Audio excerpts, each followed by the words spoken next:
internacionales, diplomada en transversalización de la perspectiva de género, diplomada en incidencia de derechos humanos, graduada en ciencias humanas y sociales, 2009.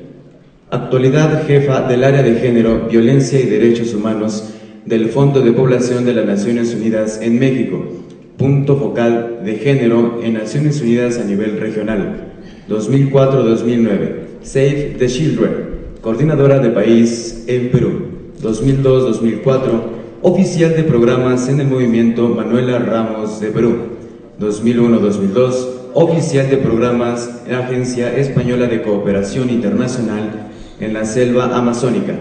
Es autora del Modelo Estatal contra la Trata Sexual de Mujeres y Niñas. Ha coordinado diferentes materiales de capacitación en materia de trata de personas y violencia sexual, así como numerosos artículos sobre género, violencia y derechos humanos. Escuchemos las palabras de nuestra conferencista magistral, la maestra María José Gómez. Buenos días a todas y a todos. En primer lugar, quiero agradecer al Gobierno del Estado de Puebla, en especial a la Secretaría General de Gobierno y a la doctora Gaby Moreno por la invitación. Como siempre, es un gusto estar aquí con ustedes en un estado que ha venido trabajando y logrando avances significativos en relación a otros estados del país. Bueno, ya me he presentado, yo trabajo en el Fondo de Población de las Naciones Unidas y el Fondo de Población, que es lo que va a tener un poco el enfoque de la conferencia que voy a dar yo, trabaja en la defensa de los derechos sexuales y reproductivos de las mujeres. Esto implica muchas cosas, y entre ellas, y la parte que a mí me toca, es la prevención de la violencia contra las mujeres y el establecimiento de relaciones y vínculos y parejas sexuales libres de cualquier tipo de coacción o violencia. Hoy, en el evento tan interesante que van a poder escuchar a lo largo del día, van a escuchar hablar de la inhumana situación que viven las víctimas de trata de personas, especialmente las niñas, los niños y las adolescentes. Menciono a los niños porque también son un grupo parte víctima de la trata sexual, pero bueno, como ustedes seguramente ya saben, el número de mujeres, de niñas y adolescentes es bastante superior. Como les digo, van a estar escuchando los flagelos, el dolor, la pérdida de ganas de vivir, los abusos, las dramáticas situaciones que viven, que las conocemos por los testimonios que ya nos han ido dando. Algo con lo que nos cuesta un poco identificarnos. Nos cuesta identificar que somos parte de esas personas y son parte de nosotros. Sentimos lo mismo, nos duele lo mismo. En este tema yo no voy a entrar en el dolor de las víctimas y en la gravedad de las lesiones que viven porque le corresponde a otros ponentes, pero es importante para el tema en el que yo me quiero focalizar, que es algo no tan investigado y no tan analizado, pero que es fundamental y es básico.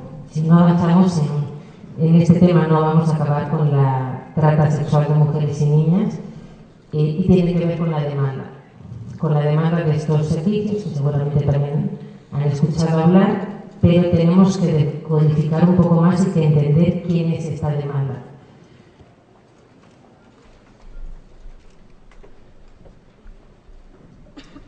Hemos escuchado, hay cosas que no quiero repetir mucho porque seguramente ustedes ya les han escuchado de por qué existe este negocio, quién lo facilita, quién lo alimenta, quién lo perpetúa. Lo que no hemos entrado todavía a reflexionar, porque no es a investigar, esto es algo que es un trabajo de cada uno, es el papel que jugamos todos y todas como parte de la demanda. Cuando hablamos de demanda tenemos que pensar que la demanda tiene múltiples caras, porque la trata de personas también tiene múltiples caras y múltiples escenarios. Los métodos de enganche, de traslado y de explotación varían de países y de continentes a otros. En Japón, por ejemplo, el secuestro es una de las formas de captación fundamentales y el inicio de la explotación forma parte de procesos y rituales de violación tumultuaria a niñas como forma de sometimiento y control. Hay otros países donde se establecen términos basados en falsas promesas de trabajo, unos trabajos que son más o menos reales, pero que a la hora de la hora uno va a trabajar al lugar donde le habían propuesto, pero no termina trabajando en lo que se le había planteado. En México, por ejemplo, las formas de captación, hace muchos años, seguramente ustedes han escuchado hablar mucho del secuestro de las niñas, que sigue ocurriendo. Si ustedes van a la Comisión Nacional de Derechos Humanos, ustedes ven las fotos de las niñas que siguen aparecidas como secuestradas y que los testimonios dan fe de que fueron sustraídas de sus familias a la salida del colegio o algo así.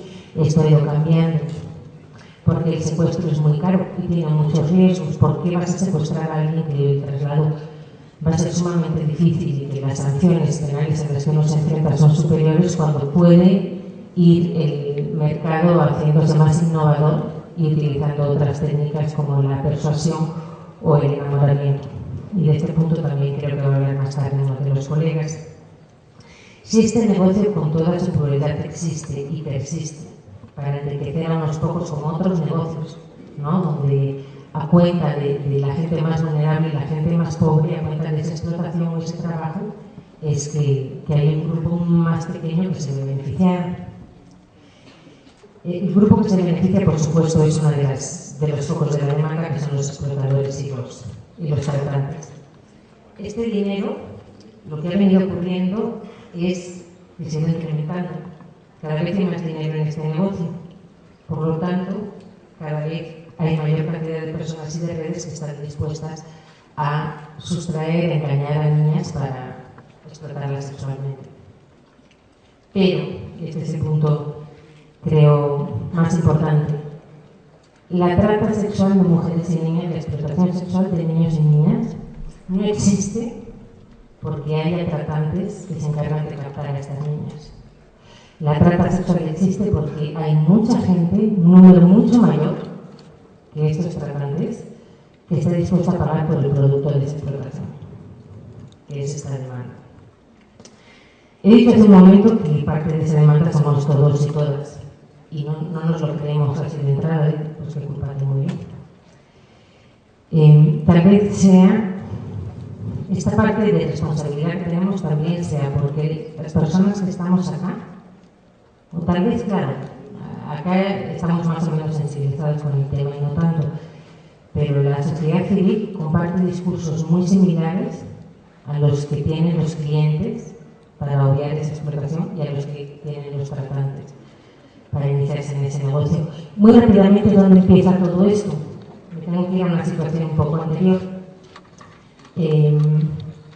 Cuando somos niños y niñas, se establecen unas relaciones un poco viciadas entre el amor y el poder. Y digo viciadas porque ¿quién tiene el poder cuando somos niños y niñas? Nuestros papás y nuestras mamás, ¿no? Es un poder económico, es un poder social, es un poder de edad, es un poder emocional, sentimental, es un poder de protección. ¿Y qué ocurre cuando suceden este tipo de eventos que probablemente hemos vivido casi todas las personas que estamos acá? ¿Qué ocurre con los gritos, las humillaciones, los golpes? En casos más extremos, como nos mostró el diagnóstico que hicimos en San Luis Potosí, el tema de la violencia sexual y el incesto tiene unos índices elevadísimos, mucho más elevados de lo que nos hubiéramos podido imaginar. ¿Qué ocurre cuando vamos desde las humillaciones o los castigos corporales hasta situaciones más extremas? Que entra un elemento que forma parte del amor y el poder, que es la violencia. Esta es la parte estructural en la que nosotros comenzamos a definir quién tiene el poder y quién tiene la posibilidad de, con ese poder, tomar decisiones sobre nuestras vidas. No es que esto sea el 100% la base de la normalización de la violencia, pero sí es la base en la que nosotros comenzamos a entender los vínculos entre el amor y el poder, y tiene mucho que ver con la sexualidad, que es una de las manifestaciones de ese amor y de ese poder en el tema de la trata de personas. Cuando crecemos, ese poder físico, económico, social, se concentra también. ¿Y en quién se concentra?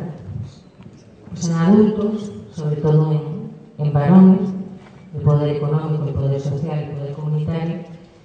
¿Y quién es el grupo más vulnerable? Niñas, adolescentes y mujeres.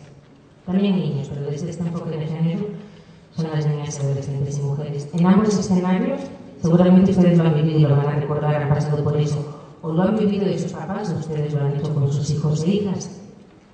En el tema del castigo, cuando somos chiquitos, es para educarles, para que sea un buen hombre el día de mañana. A las niñas, sobre todo, para que aprenda a obedecer.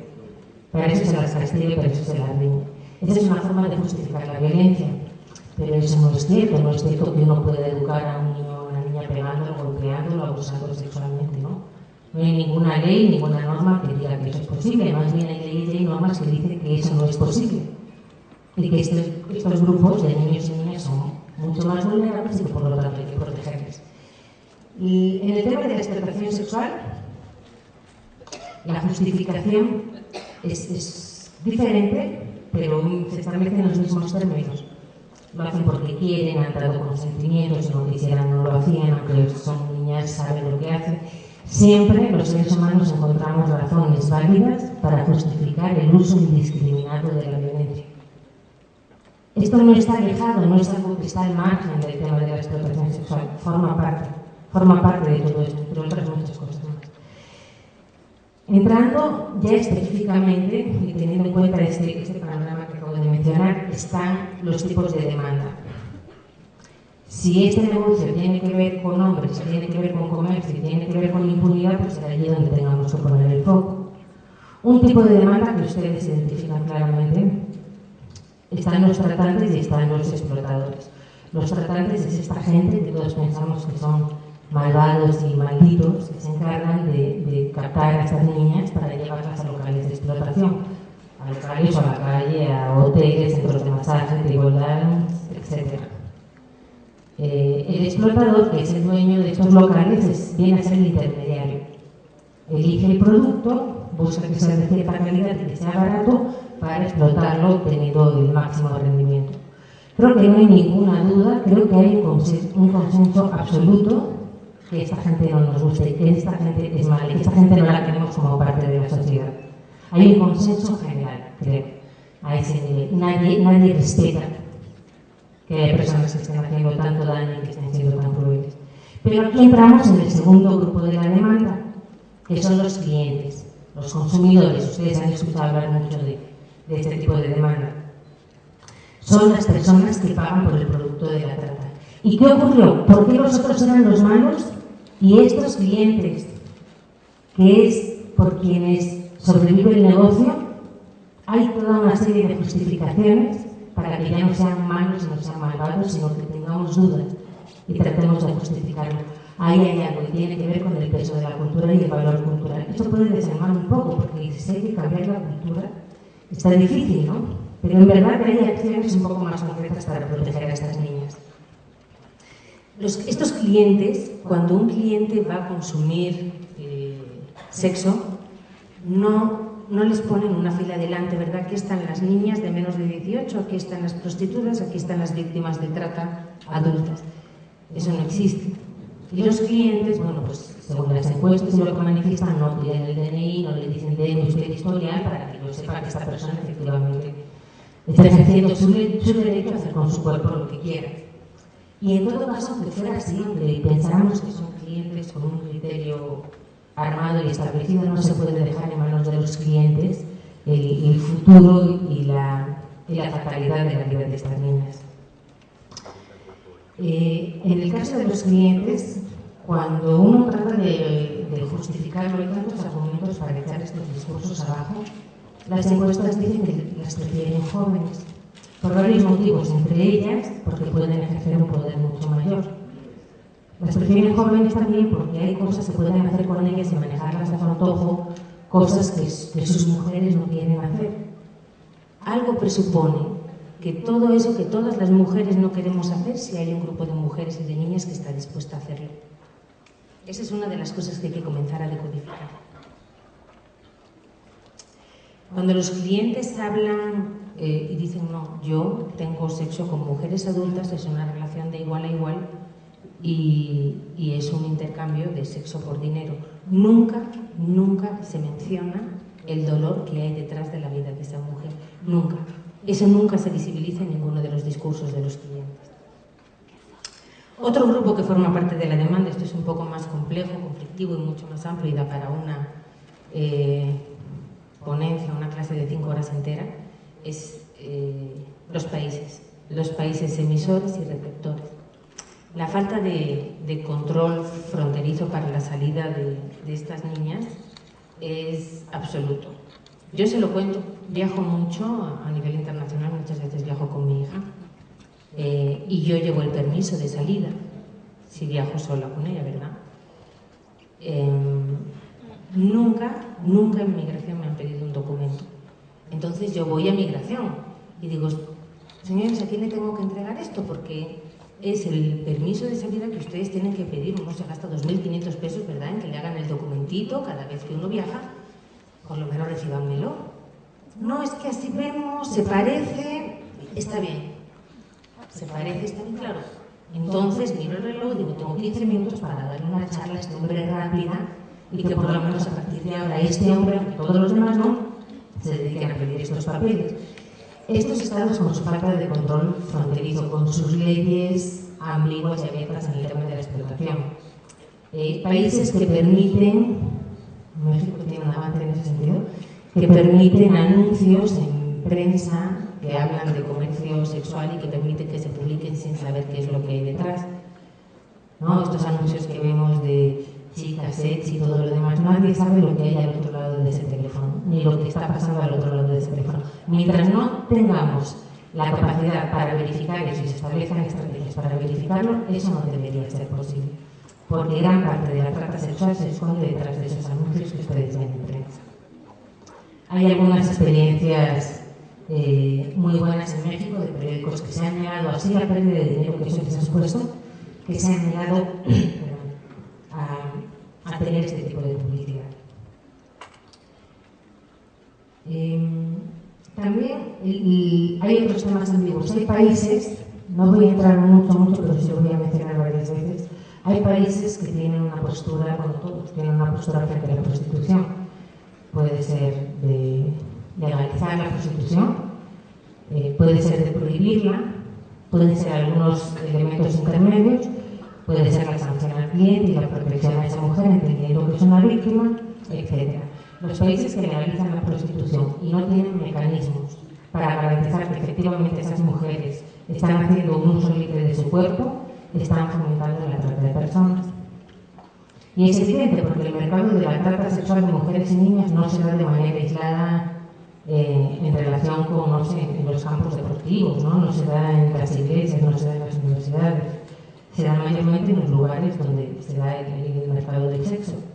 Podemos suponer que una buena parte de esas mujeres y niñas que están ahí son víctimas de trata, pero mientras no tengamos la claridad, mientras los países no tengan la claridad, legalizar la prostitución es abrir la puerta a que los tratantes entren a sus estados, ya que los explotadores exploten a su gusto. Y el cuarto punto de la demanda, el cuarto bloque de la demanda, es la cultura, y ahí es donde entramos todos y todas. Lo llaman cultura para no llamarlo todos y todas. Pero viene a ser lo mismo porque somos quienes conformamos finalmente la cultura, ¿verdad? Si los clientes desconocen, si la persona que tienen delante es una víctima de trata, claro, habría que analizar qué es lo que ocurre para que un cliente, cuando va a comprar sexo y ve que se trata de una niña víctima de trata de personas o que se trata de una mujer maltratada, una mujer privada de libertad, que no se detenga y que siga adelante. Es necesario saber qué es lo que está ocurriendo ahí. Porque al resto del mundo nos resulta impensable, nos resulta inhumano, nos resulta sorprendente y hasta alarmante que eso nos suponga una sanción directa. Entonces, si los clientes no saben si son víctimas de trata, si son trabajadoras sexuales, prostitutas, dependiendo de las expresiones que se le queden, mucho menos lo sabemos nosotros, ¿verdad? Que no formamos parte, que no estamos ahí, que no lo vemos. Entonces, si nosotros y nosotras no sabemos qué es lo que hay detrás, ¿por qué tenemos los mismos discursos? ¿Por qué se sigue repitiendo socialmente? Y esta es la limitación y una de las grandes limitaciones para ir avanzando en el tema y lograr acabar con la trata de personas. ¿Cuántas veces han escuchado ustedes ese mismo discurso? Lo hacen porque quieren, aunque sea una niña que hacen porque les gusta. Y otros discursos un poco más avanzados y escondidos bajo lo innovador es tienen el derecho a hacer con su cuerpo lo que quieran. Estos discursos, ¿cuántas veces los han escuchado? La vida alegre, la vida fácil. No. Las niñas no quieren que con su cuerpo se haga lo que se está haciendo, no quieren ser violadas, no quieren ser abusadas, no quieren quedarse embarazadas de una persona que no les interese y que probablemente ha sido una relación de abuso y sin consentimiento, no quieren tener que ir a abortar a lugares insalubres que muchas veces pierden la vida. Las niñas, las adolescentes, no queremos eso, ni ellas ni nosotras. Ustedes piensan que hay alguna razón por la que podrían empezar a aspirar a esa situación en sus vidas, las mujeres y los hombres. ¿Hay alguna razón? Ninguna. Ni siquiera grandes cantidades de dinero, que no es el caso, ¿verdad? Porque si estas niñas, adolescentes y mujeres víctimas de trata fueran ricas, definitivamente no estarían allí. No, ni son libres ni hacen lo que quieren. La libertad depende de la situación cultural también y de los países. Algunos países las tienen atadas literalmente con esposas a la cama, otras tienen una libertad un poquito mayor y salen acompañadas de otras personas que las vigilan. Tiene varias formas. Y otro de los argumentos que se repite mucho, y aquí se me voy a detener 2 minutos porque sigo escuchándolo y pasa el tiempo y sigo escuchándolo, lo hacen porque les gusta. A ver, ¿cuántos de ustedes, hay muchos días que no quieren ir al trabajo más bien? ¿Cuántos de ustedes su trabajo no les gusta? Mucha gente. Y uno no llega al trabajo dando pataletas, ¿verdad? Pues imagínense cuando no es un trabajo, sino que es una explotación. Imagínense cuando ese encuentro sexual que tenga esa niña con ese cliente, voy a seguir llamándolo cliente, depende de ese encuentro y de cómo se comporte su futuro, su vida, que sea violentada o no, incluso la muerte.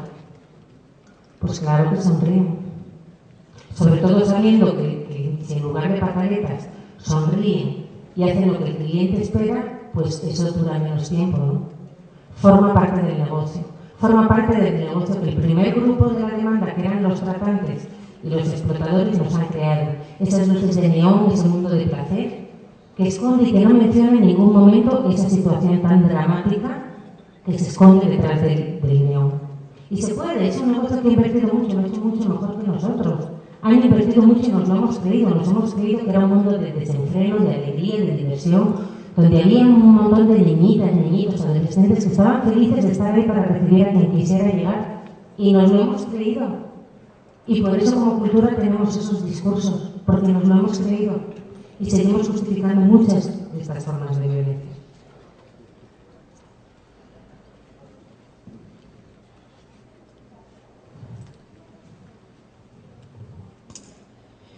Una de las razones que tenemos en las sociedades para validar o para normalizar estas situaciones es el consentimiento.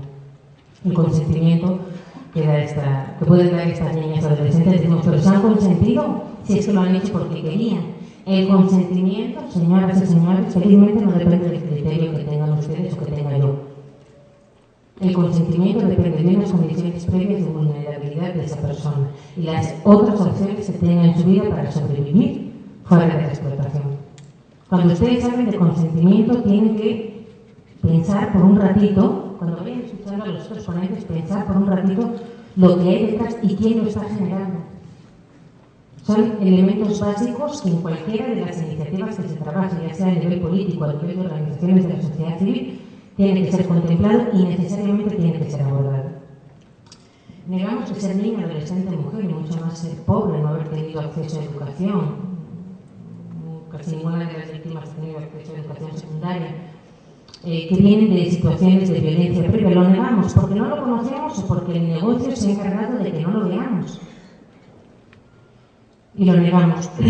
Hay un ejemplo que les quiero poner de cómo en nuestra mentalidad lo establecemos como prostitución. La prostitución, las prostitutas son ciudadanos de segunda categoría, no se identifican con nosotros, no son como nosotros, son menos. Y eso hace que no nos dediquemos a pensar qué es lo que está ocurriendo detrás, porque la gran mayoría de ellas, cuando uno les pregunta, no quieren estar allí. Pero a nosotras nos molestan, pero como ciudadanas de segunda, y es el que nos molesta. Yo he visto en México, lo he visto en España también, algunas situaciones como ustedes han visto estos corredores, acá en México se llaman corredores, donde se establecen espacios legalizados de prostitución. Los vecinos saltan, no quieren que estén allí. No, pues es que cómo van a estar aquí, vemos preservativos, están las mujeres con estas faldas cortas, que nuestros maridos no se ponen, y nuestros hijos e hijas, que no queremos que nuestros niños y niñas vean esto, que esto es terrible, que terminan viendo que esto corrompe las mentes. Y eso lo denunciamos, y la gente va y denuncia que no quiere que eso esté allí. Se nos ha ocurrido denunciar, se nos había ocurrido denunciar primero que niños y niñas como las de ustedes, como las mías, están ahí, no solo lo ven, sino que lo están viviendo, y nadie denuncia eso. ¿Qué ha ocurrido con nosotros? ¿Cuál es esa deshumanización? Que no podemos identificarnos con el dolor de estas niñas. Ellas no pueden denunciar. El riesgo de una víctima de trata una vez que ha denunciado es mucho mayor que mientras está en situación de explotación. El riesgo de muerte. Porque una vez que denuncia y da los datos, pues lo más probable es que vayan a por ella. De esos tenemos tantos testimonios que ya irán ustedes conociendo a medida que vayan saliendo los informes. No sentimos que tienen los mismos sueños, que les dan risa las mismas cosas, que les gustan el mismo tipo de películas y que se ponen tristes por las mismas razones que los demás. Que tienen problemas familiares, que también se frustran porque querían ser bailarina, doctora, enfermera y esa es su situación. También se frustran, es el mismo sentimiento, es el mismo dolor. Otra cosa es que veamos sus ojos tan vacíos que pensamos que no tienen sentimientos. Esa es una cuestión del alma, de que les han arrancado el alma. Aquí tenemos todos algo que ver, ustedes, yo, funcionarios, jueces, juezas, fiscales, trabajadores sociales, personal docente, de salud cualquiera, el vecino de al lado, la persona que está en la puerta de la universidad, la persona del parking, transportistas de frutas, aquí tenemos todos algo que ver. En que seamos parte, cada uno con sus funciones y atribuciones, pero que seamos parte de una sociedad que permite y no se lo permite, justifica porque lo hacen porque quieren y les gusta la buena vida. Y entonces no entramos a ayudarlas a sacarlas de esa situación y tenemos que hacer eso. Esa es la parte que nos toca. Estas niñas viven con miedo, con depresión, con mucha vergüenza. Una de las amenazas es: si hablas, vamos a contarle a toda tu comunidad lo que has estado haciendo. Son portadoras de VIH, muchas de ellas, y otras enfermedades. No pueden elegir el número de hijos que quieren tener, con quién quieren tenerlo, quién quieren que sea su pareja sexual. Elementos fundamentales en la vida de todas las personas que estamos aquí. ¿Quién es nuestra pareja? ¿Con quién queremos compartir nuestra vida? Si queremos tener hijos o no, son elementos básicos de la vida de una persona que están por encima del desarrollo profesional y todo lo demás. Estas niñas no pueden, no tienen ese acceso. Las supervivientes, los testimonios que cuentan, ¿no?, que sigue con este discurso de que a ellas les gusta, tienen aversión a los hombres, muchas dificultades para volver a salir a la calle, viven con miedo toda la vida, cuando no con enfermedades mortales. Muchas de las estadísticas de los centros de salud ofrecen informes de víctimas de trata, pero también mujeres en situación de prostitución que se cortan el cuerpo. Esto es bien sintomático, ¿no? Mi cuerpo, por ser mujer, por tener peso, por tener esta forma de mujer, que no tiene que ver conmigo, tiene que ver con lo que me tocó genéticamente, que es algo maravilloso, ¿verdad? Mi cuerpo es la razón de que mi vida sea tan dramática y sea tan terrible y yo ya no quiero vivir en esta vida más. Y se daña en el cuerpo mucho. También las fuentes oficiales de varios países, estadísticas de varios países, señalan que en el año 2010 el 15% de las mujeres que se habían suicidado estaban en el mundo de la prostitución. En el mundo de la prostitución, donde dice que hay un encuentro, ¿no?, entre iguales a cambio de sexo por dinero, imagínense en el mundo de la trata de personas. Pero como no lo sabemos, como estas personas no tienen documentación, no tienen DNI, no sabemos cuántas de ellas se suicidan y cuántas de ellas mueren. Se está comenzando un análisis sobre feminicidio y trata de personas que creo que va a obtener resultados que van a abrirnos mucho los ojos a todos sobre cómo comenzar. Tenemos buenas y malas prácticas. De nuevo hay que entrar en el tema de la prostitución, por supuesto. Una mala práctica, ustedes han escuchado el Holanda, ¿verdad? Este país que tiene las vitrinas que analiza la prostitución, ofreció seguridad social, aunque bueno, lo que ellas dicen es que no la recibieron, pero estableció un modelo que pretendió que fuera exitoso también con otros elementos que siempre van de la mano, no en Holanda, también en México, la legalización de las drogas y demás, porque bueno, quien se encarga de un negocio se encarga de otros. Holanda sacó un informe de Estado a 5 años de haber implementado estas vitrinas de los barrios rojos y todo esto. Y resulta que lo que dice ese informe es que 9 de cada 10 mujeres que están en esas vitrinas no son holandesas. Entonces ya hay otra vez ahí elementos de marginación, de pobreza y de exclusión. ¿Y de dónde son? Uno se pregunta y sigue leyendo. Pues son de Europa del Este, de países con una situación terrible. En los últimos 10 años económicamente han vivido situaciones verdaderamente dramáticas.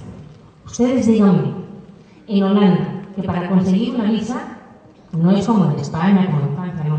Para conseguir una visa, tienes que casarte con alguien prácticamente de allí y hablar el idioma.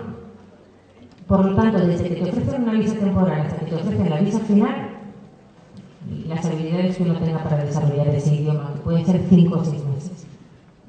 Estas mujeres, 9 de cada 10 que están en esta situación de prostitución, que se equipara al trabajo sexual, entran al país con la visa de trabajo.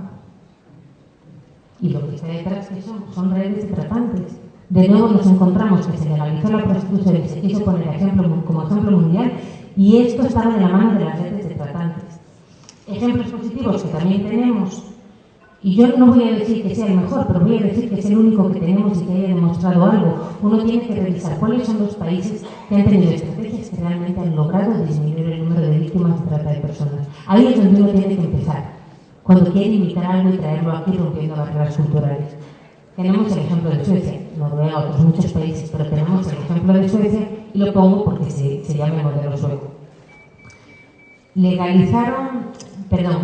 Sancionaron la prostitución, sancionando y penalizando al cliente, entendiendo que los suecos son los que siempre van por delante y 20 años después llegamos todos al mismo lugar, ¿no? Entendiendo que la prostitución era una forma de violencia de género, esto que se llamó el trabajo más antiguo del mundo, que en verdad es la forma de violencia más antigua del mundo, entendiendo que la prostitución era una forma de violencia contra las mujeres, se prohibió. Y por tanto, como era una forma de violencia, quienes perpetraban esa violencia deberían ser sancionados. El foco se puso en los clientes consumidores.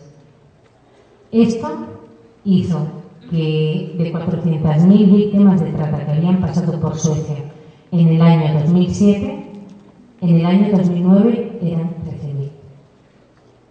Si la experiencia que tenemos de la reducción es establecer mecanismos de relaciones sociales equitativas entre hombres y mujeres y sancionar a quienes consumen ese producto, y es sancionarlo porque tenemos que dar por hecho que lo que están consumiendo es el producto de la trata sexual. Mientras un país no puede decir estas son trabajadoras sexuales y aquí tenemos todo el historial y lo que lo certifica, y estas son víctimas de trata, quien consuma y se presuma que está consumiendo el producto de la trata sexual, que es un crimen de lesa humanidad, tiene que ser sancionado.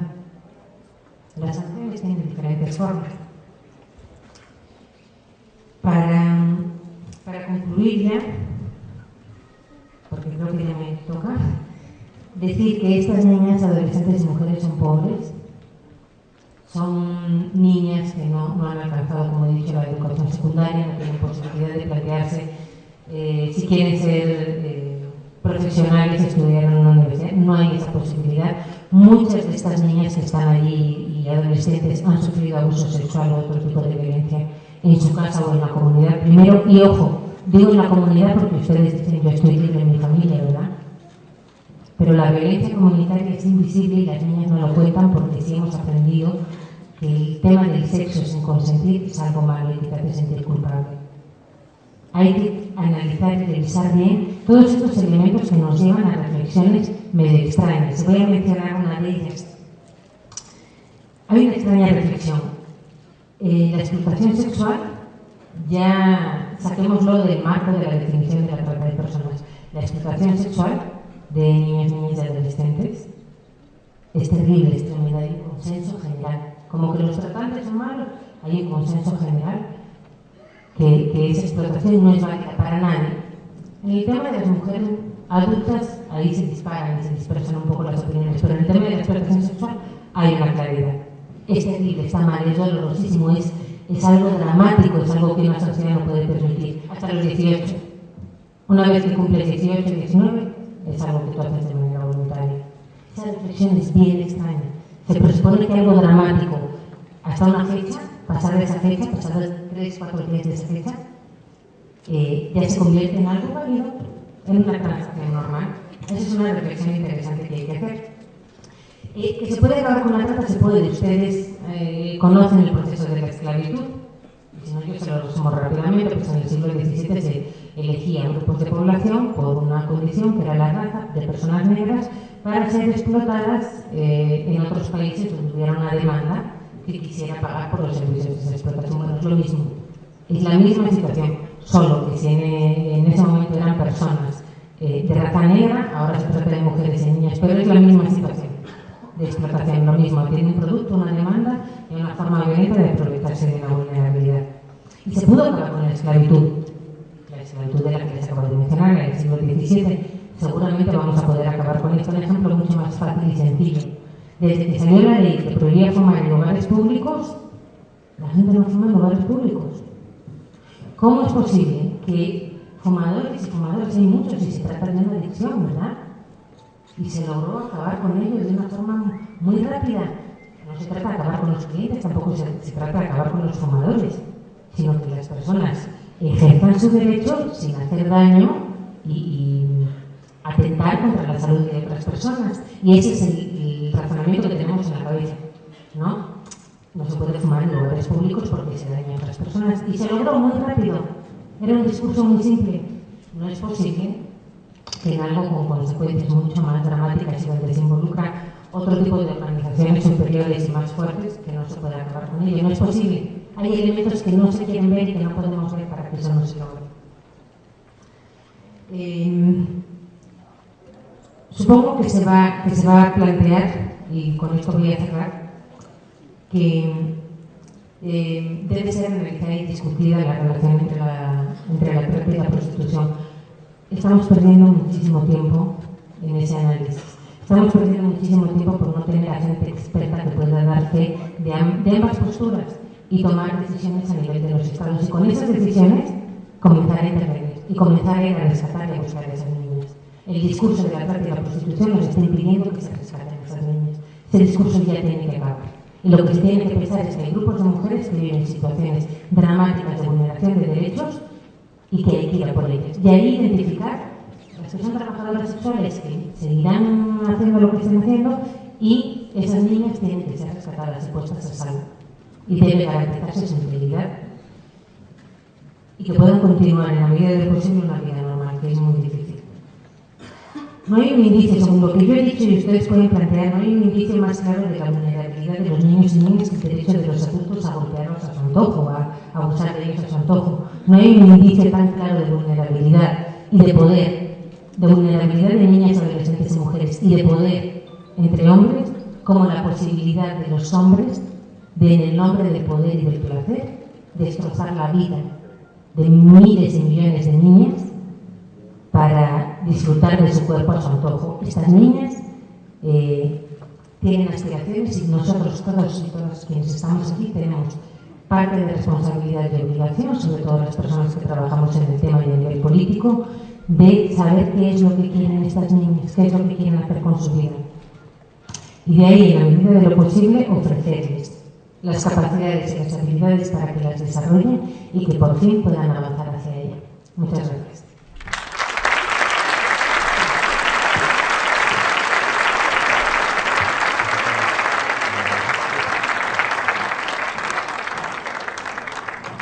Damas y caballeros, a continuación cedemos el uso de estos micrófonos a la ciudadana Mariana Wenzel, coordinadora para la prevención de trata de voluntariado de la Secretaría General de Gobierno.